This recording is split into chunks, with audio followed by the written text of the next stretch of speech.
300 миллионов рублей дополнительно выделят энергетике, чтобы чрезвычайных ситуаций на сетях Коми стало меньше. Этот год начался с масштабных отключений света по всей республике. Из-за погодных условий линии электропередач проседали от налипшего снега. Но на все отключения службы реагировали оперативно, чтобы избежать крупных последствий. Вся информация с мест поступала к главе Коми. Об этом сообщил вице-премьер правительства, министр финансов Владимир Казаков во время прямой линии на телеканале «Юрган». Какие еще проблемные моменты беспокоят жителей? Об этом в репортаже Татьяны Супряткиной.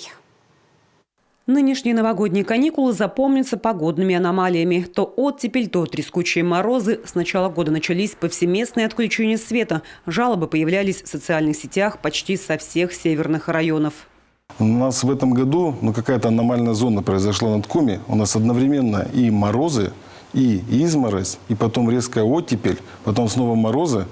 Мы показывал прямо вот на видео, понимаете, вот эти громовые вот эти провода, которые поверху идут, они в диаметре по 5 сантиметров. Ну, то есть это вот такой нарост. Соответственно, провод у нас под этим снежным покровом от тяжести прогибается и коротит на другие провода.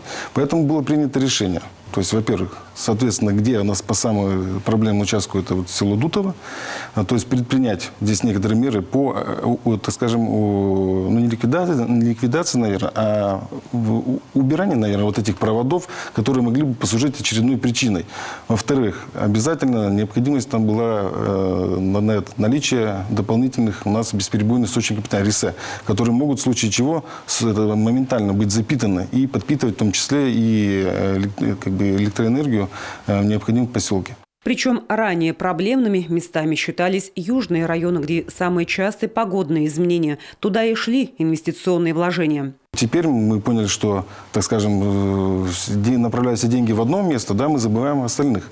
И здесь вот у нас и показало во всей, так скажем, красе, да, что вот, не обращая внимания на определенные участки, мы там тоже получаем такого же рода проблемы.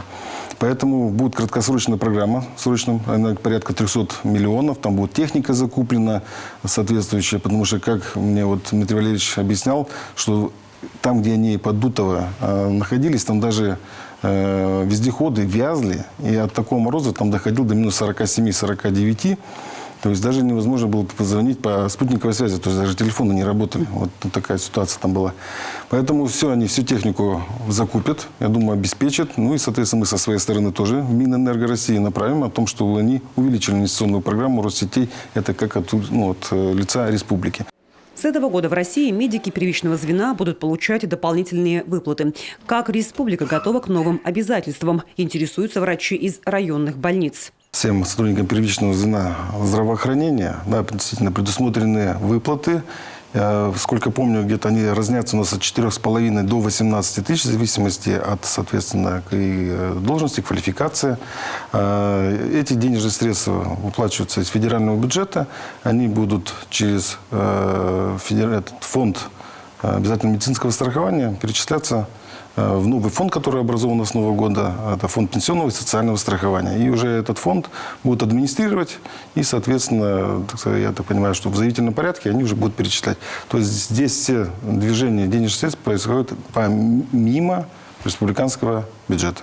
Будет ли повышение зарплат у бюджетников, учитывая, что поступления в казну не увеличиваются, спрашивают зрители. Нефтегазовое направление остается под давлением и санкциями, а это один из основных наших источников пополнения бюджета. Если немножко вернуться в 2022 год, у нас с 1 июля был повышен МРОТ. Да, первый раз, да, и с Нового года еще немножко его повысили. Было тогда, знаете, непростое решение. Мы еще не понимали, как у нас будет складываться текущий бюджет. То есть еще на тот момент было, так скажем, двояко. Вроде мы понимали, что экономика держится, но не понимали, какие дальше будут у нас еще санкции в отношении Российской Федерации применены. Там уже звучали вопросы по ограничению и поставки нефти, ее потолок по ее цене. И, соответственно, так как мы, республика, как раз основные налоги у нас от нефтегазового сектора, то есть мы понимаем, да, что если конъюнктура изменится, то мы стремительно, конечно, по доходам можем просесть. Глава республики принял на тот момент решение о повышении всем бюджетникам на 10%. Ну, чтобы понимали, на тот момент принял решение всего 2 субъекта. Да, это непростое было решение, потому что мы понимали, я сейчас о сумме в целом не буду говорить, насколько она увеличила тем самым затраты, но это порядка 2 миллиардов рублей. Ну, в целом, да, и, соответственно, мы понимали, то есть до конца года уже мы тем самым обеспечили увеличение заработной платы для всей бюджетной сферы, и, соответственно, эта же сумма уже заложена на 2023 год. Не так давно было опубликовано, что у нас Республика Коми по северо-западу занимает 3-е место по уровню заработной платы после Санкт-Петербурга и Мурманской области, которая находится полностью в арктической зоне, то есть у нас с повышенными коэффициентами. Наша заработная плата средняя, да, установлена на уровне 63 тысячи рублей. То есть считаю, что это достойная такая конкурентоспособная заработная плата для бюджетной сферы. И по уровню, наверное, 2023 года мы определяем где-то ее, наверное, повышение до уровня 68 тысяч рублей.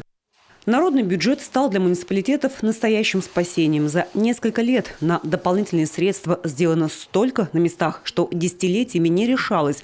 В этом году проектов по программе стало меньше, но сумма осталась прежняя, уточняет профильный министр. А сделано это для того, чтобы заявленные проекты выполнить полноценно, учитывая, что все расходные материалы значительно подорожали. Татьяна Супряткина, телеканал Юрган.